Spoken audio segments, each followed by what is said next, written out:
Olá, pessoal. Então, nós voltamos aqui agora para tratar um pouco do campo semântico, né, do plano temático de Canção do Exílio de Gonçalves Dias. A primeira coisa que a gente precisa associar é que é uma obra tirada de uma Canção de Exílio, é um poema que compõe a obra Os Primeiros Cantos, né, escrita em 1857 e lançada por Gonçalves Dias. É válido retomar, vale lembrar que Gonçalves Dias ele não é o poeta precursor do romantismo no Brasil. A gente sabe que essa autonomia, esse título é conferido a Gonçalves de Magalhães com a obra Suspiros Poéticos. Lembra até que a gente conversou um pouco sobre a crítica de José de Alencar sobre essa obra, e sobre a escrita, né, de Gonçalves de Magalhães. Mas a grande referência do romantismo no Brasil efetivamente pertence a Gonçalves Dias, né? Não só por Canção do Exílio, né, mas também sobre... vai ter um valor gigantesco quando ele lança o Iuca Pirama, entre outras obras de muito valor. Gonçalves Dias, quando ele escreve Canção do Exílio, ele está em Portugal.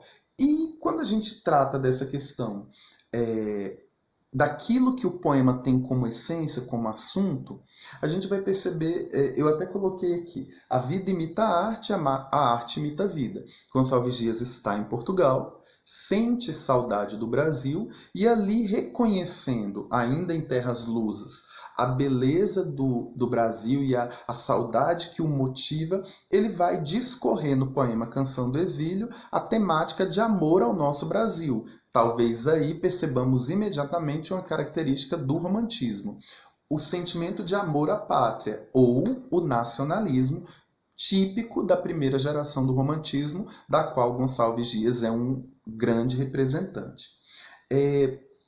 Se nós pegarmos o teor do poema, a gente vai perceber que Gonçalves Dias ele vai se reportar muitas vezes à natureza, né? Ele vai evocar a natureza. Por exemplo, quando ele menciona o sabiá, o céu, as estrelas, as palmeiras, todas essas referências valorizam uma natureza local, típica do Brasil. Então, o tom nacionalista na obra de Gonçalves Dias, ele é muito latente, né? Justamente por ser ele um escritor de primeira geração. Então, ele consegue equacionar isso de uma maneira muito feliz. Ele é muito feliz nesse posicionamento entre a primeira geração e a escrita da obra, né? De Canção do Exílio. Inclusive, se nós fizermos uma associação, há versos do poema Canção do Exílio que vão ser aproveitados no nosso hino nacional. Mas ainda que a gente nem identifique, né, imediatamente, porque há um paralelo tácito. Mas caso nós não percebamos assim, fica um paralelo muito evidente o tom de nação, o tom de amor à nação, né? O nacionalismo presente em Gonçalves Dias também está muito latente no hino nacional brasileiro, né? Tem ali como referência toda a segunda estrofe, né? As aves que aqui gorjeiam, não gorjeiam como lá. Esse paralelo que começa ali a se desenhar faz muita menção ao hino nacional. Fora o verso, nossos bosques têm mais vida, que se reproduzem na íntegra, né? E essa é a evocação de um sentimento de amor à nação. Gonçalves Dias ele vai fazer um paralelo dentro de todo o poema, construindo a partir de dois advérbios, lá e cá. Quando ele usa esses advérbios para representar o Brasil, lá, e o cá para se referir a Portugal, ele enfatiza com essa comparação, lá e aqui, ou cá, a preferência, e aí eu me dou o direito de afirmar isso, né? A preferência de um modelo nacional e não mais europeu. A gente sabe que o romantismo em Portugal, sobretudo na Europa, ele vai ter um caráter mais medieval, enquanto nós teremos um caráter mais indigenista, né? E até o romantismo a gente tinha muitos modelos europeus ditando a literatura nacional, né? Influenciando e muitas vezes conduzindo as nossas produções. Mas aqui com Gonçalves Dias a gente vai perceber que o tom na escrita dele já muda um pouco esse curso, né? Ele fala bem assim, ó, as aves que aqui gorjeiam não gorjeiam como lá, ou seja, o que se produz no Brasil ainda é mais vistoso e salutar do que aquilo que se verifica aqui em Portugal. Então eu percebo nessa escrita de Gonçalves Dias uma prevalência e uma preferência por aquilo que se produz e aquilo que se faz no Brasil, né?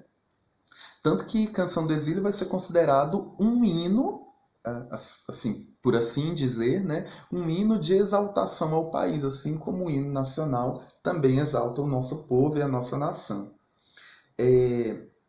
A natureza, quando nós estudamos o arcadismo, a natureza ela tinha um papel de ser o cenário para que as relações amorosas se construíssem, né? Isso vocês se lembram quando nós estudamos o arcadismo no final do ano passado.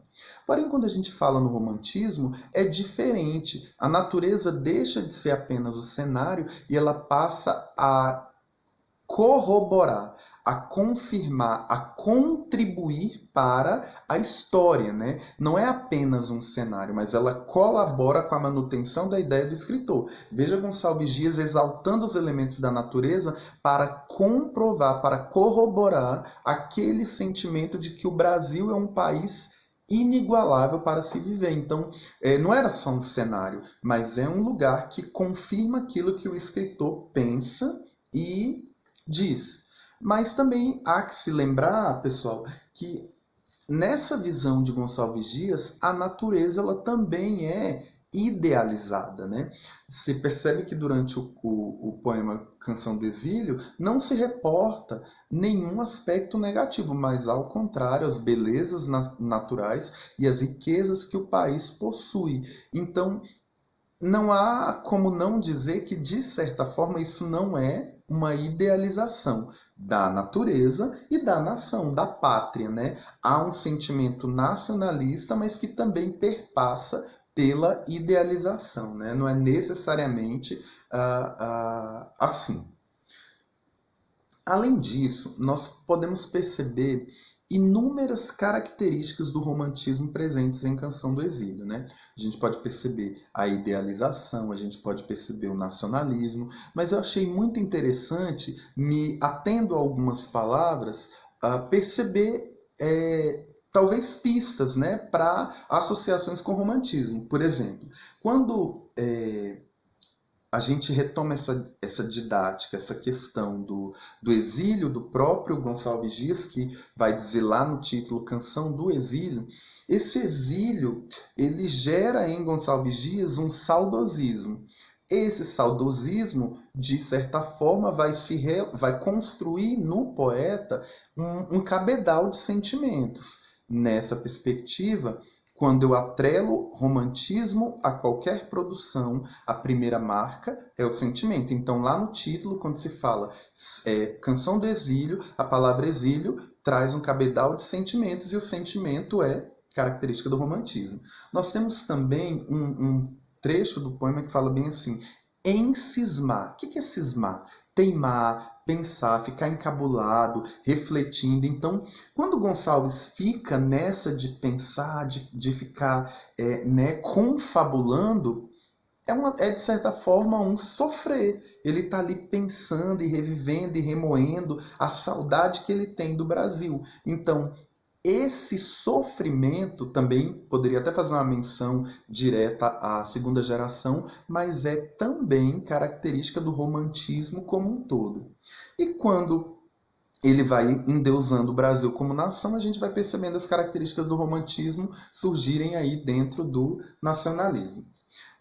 Vale dizer também que o poema Canção do Exílio ele foi parafraseado e ele virou letra de música de Chico Buarque, virou outras escritas de Drummond, entre tantos outros poetas modernos que vão utilizar a referência de Canção do Exílio como ponto de partida para continuar dizendo coisas. Se isso, pessoal, não é um poema de muito valor, fica difícil dizer o que é.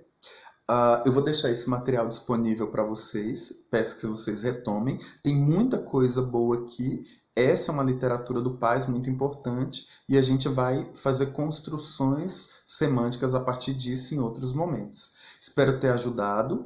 A gente volta a discutir esse poema em outras ocasiões, tá bom? Bons estudos para vocês.